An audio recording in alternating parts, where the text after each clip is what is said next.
Hi friends, welcome back to my channel, your online teacher. So, +1 accountancy video ചെയ്തതുപോലെ +1 ബിസിനസ്സിലെ 10 repeated questions ആട്ടോ ചെയ്യുന്നത്. Business studies ഒന്നും പഠിച്ചിട്ടില്ല, just എങ്ങനെയൊക്കെ ഒന്ന് പാസ്സാണ്, എന്തെങ്കിലുമൊക്കെ പഠിച്ച് പാസ്സാകണം എന്ന് ആഗ്രഹിക്കുന്ന മക്കളുണ്ടെങ്കിൽ ഈ 10 ക്വസ്റ്റ്യൻസ് എന്തായാലും പഠിച്ചു വയ്ക്കാം കേട്ടോ. കൊമേഴ്ഷ്യൽ ബാങ്ക്സിൻ്റെ ഫങ്ഷൻസ് പഠിക്കാം. മെമ്മോറണ്ടം ഓഫ് അസോസിയേഷൻ അതിൻ്റെ ക്ലോസ്, അത് 4 ക്ലോസ് തന്നെ ആകണമെന്നില്ല, നമുക്ക് 8 മാർക്കിൻ്റെ ക്വസ്റ്റ്യൻ മേ ബി ഇത് ചോദിച്ചേക്കാം. അപ്പോൾ അതെന്തായാലും പഠിക്കാം. പ്രിഫറൻസ് ഷെയർസും ഇക്വിറ്റി ഷെയർസും തമ്മിലുള്ള ഡിഫറൻസ് പഠിക്കണം കേട്ടോ, അത് വളരെ പ്രധാനപ്പെട്ടതാണ്.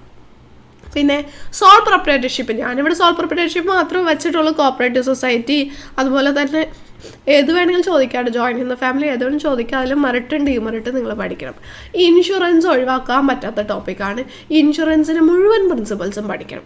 പിന്നെ ആദ്യത്തെ പാഠത്തിൽ നിന്നുള്ള 5 ഹിൻഡ്രൻസ് റിമൂവ് ചെയ്യണതുണ്ടല്ലോ, അതായത് ടൈം എന്ന് പറഞ്ഞ ഹിൻഡ്രൻസ് റിമൂവ് ചെയ്യുന്നത്, ട്രാൻസ്പോർട്ടേഷൻ്റെ പ്ലേസിൻ്റെ ഹിൻഡ്രൻസ് റിമൂവ് ചെയ്യുന്നു, നോളജിൻ്റെ ഹിൻഡ്രൻസ് റിമൂവ് ചെയ്യുന്നത് അഡ്വർടൈസ്മെൻ്റ് ആണെന്നൊക്കെ പറഞ്ഞിട്ട് വരുന്നില്ല, അത് 5 മാർക്കിന് ചോദിക്കും കേട്ടോ. പ്രൊമോട്ടറിൻ്റെ ഫംഗ്ഷൻ ഷുവർ ക്വസ്റ്റ്യൻ ആണ്, അതെന്തായാലും പഠിക്കണം.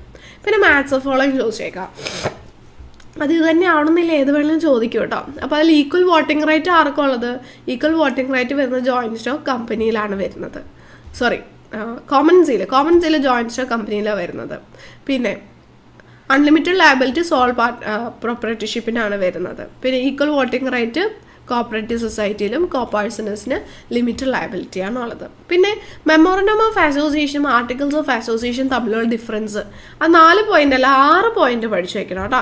പിന്നെ ഇൻഡസ്ട്രീസ് വരുന്നില്ല, ടൈപ്പ് ഓഫ് ഇൻഡസ്ട്രീസ്, എക്സ്ട്രാക്റ്റീവ് അതുപോലെ തന്നെ കൺസ്ട്രക്ഷൻ എന്നൊക്കെ പറഞ്ഞിട്ട് വരുന്നില്ലേ, അത് 5 മാർക്കിലേക്ക് ചോദിക്കാൻ ചാൻസ് ഉള്ളൊരു ചോദ്യം. അപ്പോൾ ഒന്നും പഠിച്ചിട്ടില്ലെങ്കിൽ ഈ 10 ചോദ്യം റിപ്പീറ്റഡ് ആണ്, എപ്പോഴും റിപ്പീറ്റ് ചെയ്ത് ചോദിക്കാറുണ്ട്. നിങ്ങൾ നിർബന്ധമായിട്ട് ഇത് പഠിച്ചിട്ട് പോകാം കേട്ടോ. ഇതുപോലെ അടിപൊളി വീഡിയോസിനായിട്ട് ചാനൽ സബ്സ്ക്രൈബ് ചെയ്യുക. Thank you.